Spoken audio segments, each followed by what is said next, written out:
Launched almost 8 years ago, we can credit the Nissan Leaf for being the first mainstream fully electric vehicle and the most successful, as it sold over 300,000 worldwide. Now for 2018, the Leaf gets a complete makeover that puts it pretty much at the top of this burgeoning crowd of affordable electric vehicles. Of course, the first two questions will be about range and price. With its new 40 kilowatt-hour battery, that's up from 30 kilowatts last year, the 2018 Leaf's claimed range jumped 70 kilometers to 242 kilometers. Pricing starts at $35,998 for the base S model. This mid-level SV, which is the volume model, runs $39,598, and there's a more ritzy SL at $41,998. While the 2018 model shares the outgoing car's platform, Nissan has backed off on the weirdo ovoid styling, giving this new Leaf a crisp, modern hatchback profile with the expected corporate cues like the V-motion grille and floating roofline. The interior is considerably more mainstream too, although the quality of plastics is not great, and the steering wheel doesn't telescope, which makes for an awkward arms-out driving position. However, the seats are comfortable, and this SV gets standard heated seats and steering wheel. As for the driving experience, this 2018 Leaf handily eclipses the old one. It's way more pleasant to drive.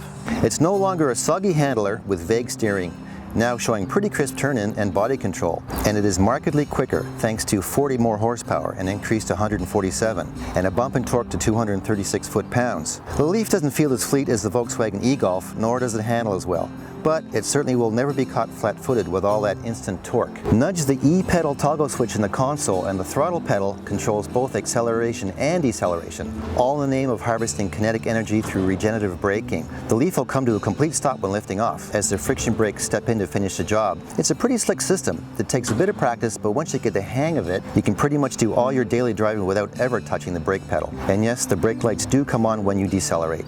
A major hurdle for some EV buyers is the expense of installing a level 2 charger in your garage or at home. But the 2018 Leaf has a handy fix for that problem, as it comes with a charging cable that will plug into a standard 240 volt appliance outlet. Full charge from empty takes about 7.5 hours. On a public level 3 charger, you'll replenish about 140 kilometers in 30 minutes. That said, this new Nissan Leaf, with its extended range, better dynamics, and competitive pricing, Nissan is making the jump to electrification that much more compelling for those who are thinking of dipping their toes in the water of EVs. For Driving.ca, I'm Peter Blakeney.